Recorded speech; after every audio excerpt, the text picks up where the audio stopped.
بكره بحاكي بوتين يسحب لك غساله اوتوماتيك بالتقسيط. بالتقسيط؟ ما شلحوك كتشي، ما عاد صفى غير البعثاتة. لك حاج جاذيني اسمائه، لك راح موت من البردي، لك خلي لي شيل باسل نفسه.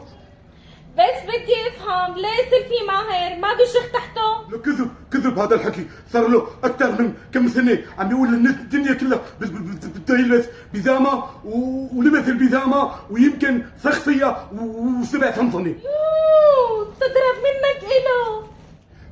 الله يسامحك يا اسماء، هلا هيك صار الحكي. ليش ما جبت لك كم لباس صوف من القصر؟ كنت تنزل جيب.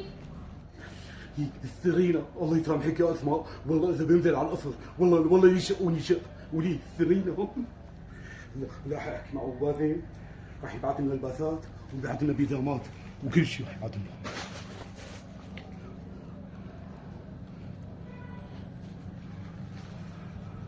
ابو باسم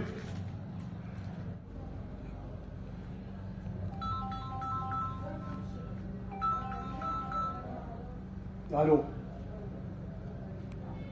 مين؟ ما عندي، انقلع يا جماعة. عندي بيجامة إلكم، لو بقلكم هلا مين طلبها مني.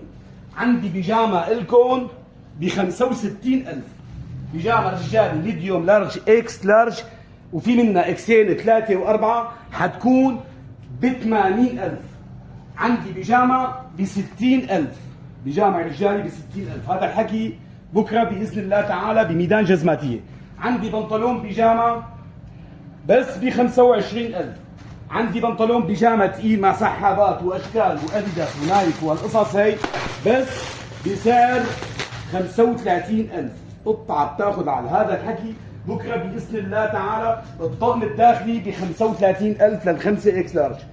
لحقوا لي حالكم. عندي بيجامه قطن مكفوله، قطن مكفوله للستة اكس لارج، للستة اكس لارج قطن مكفوله ب 235,000.